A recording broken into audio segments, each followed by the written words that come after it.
सबको जय मसीह की हिंदी बाइबल में आप सबका स्वागत है। नीति वचन 3। हे मेरे पुत्र, मेरी शिक्षा को ना भूलना, अपने हृदय में मेरी आज्ञाओं को रखे रहना, क्योंकि ऐसा करने से तेरी आयु बढ़ेगी और तू अधिक कुशल से रहेगा। कृपा और सच्चाई तुझसे अलग ना होने पाए, वरन उनको अपने गले का हार बनाना और अपनी हृदय रूपी पट्टियों पर लिखना। तब तू परमेश्वर और मनुष्य दोनों का अनुग्रह पाएगा। तू अति प्रतिष्ठित होगा। तू अपनी समझ का सहारा ना लेना, वरन संपूर्ण मन से यहोवा पर भरोसा रखना। उसी को स्मरण करके सब काम करना, तब वह तेरे लिए सीधा मार्ग निकालेगा। अपनी दृष्टि में बुद्धिमान ना होना, यहोवा का भय मानना और बुराई से अलग रहना।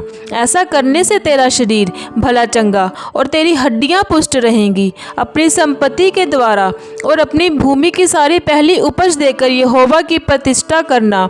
इस प्रकार तेरे खत्ते भरे और पूरे रहेंगे और तेरे रसकुंडों से नया दाख मधु उमड़ता रहेगा। हे मेरे पुत्र, यहोवा की शिक्षा से मुंह ना मोड़ना, और जब वह तुझे डांटे तब तू बुरा ना मानना। जैसे पिता अपने प्रिय पुत्र को डांटता है, वैसे ही यहोवा जिससे प्रेम रखता है उसको डांटता है। क्या ही धन्य है वह मनुष्य जो बुद्धि पाए और वह मनुष्य जो समझ प्राप्त करे। जो उपलब्धि बुद्धि से प्राप्त होती है वह चांदी की प्राप्ति से बड़ी, और उसका लाभ शुद्ध सोने के लाभ से भी उत्तम है। वह बहुमूल्य रत्नों से अधिक मूल्यवान है, और जितनी वस्तुओं की तू लालसा करता है उनमें से कोई भी उसके तुल्य ना ठहरेगी। उसके दाहिने हाथ में दीर्घायु और उसके बाएं हाथ में धन और महिमा है। उसके मार्ग आनंददायक हैं और उसके सब मार्ग कुशल के हैं। जो बुद्धि को ग्रहण कर लेते हैं उनके लिए वह जीवन का वृक्ष बनती है, और जो उसको पकड़े रहते हैं वह धन्य है। यहोवा ने पृथ्वी की नींव बुद्धि ही से डाली और स्वर्ग को समझ ही के द्वारा स्थिर किया।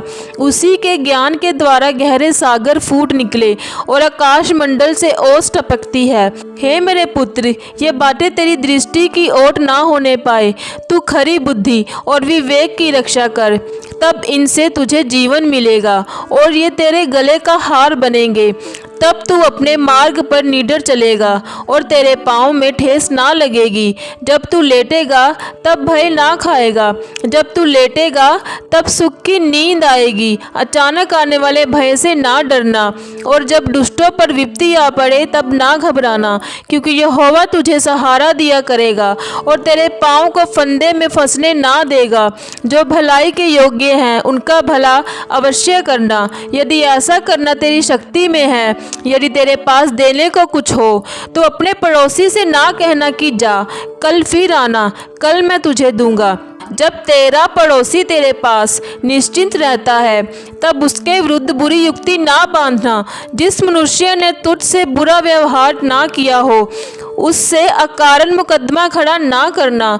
उपद्रवी पुरुष के विषय में ढा ना करना, ना उसकी सी चाल चलना, क्योंकि यहोवा कुटिल मनुष्य से घृणा करता है, परंतु वह अपना भेद सीधे लोगों पर प्रकट करता है।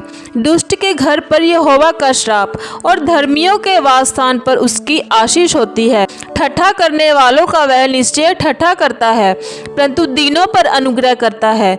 बुद्धिमान महिमा को पाएंगे, परंतु मूर्खों की बढ़ती अपमान ही की होगी। आमीन।